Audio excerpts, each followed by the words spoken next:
Ndoto huanza kama wazo dogo, ndoto ya kuona maisha bora kwa kila mmoja.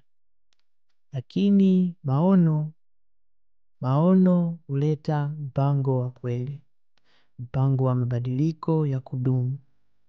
Hivi ndivyo ilivyokuwa kwa mtumishi wa Mungu Happiness Mwakihama, aliyekuwa na ndoto ya kusherehekea siku yake ya kuzaliwa kwa namna ya tofauti kwa ajili ya kukamilisha miaka 50 toka kuzaliwa kwake. Ndipo yakaja maono ya tumeunganika. Katika msimu huu wa kwanza, Mwalimu Happiness aliweza kufanya mabadiliko katika maisha ya watu kwa kutembelea vituo vya Bwangija na Kula Ndoto. Watu mbalimbali walionyesha mkono wa ushirika kwa kutoa vyakula, mavazi na faraja ya kiroho.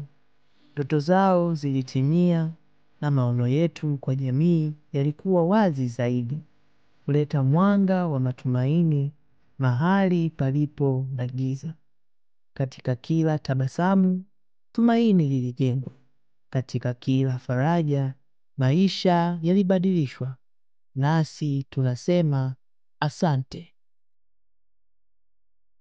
Safari hii haikuishia tarehe 26 pekee.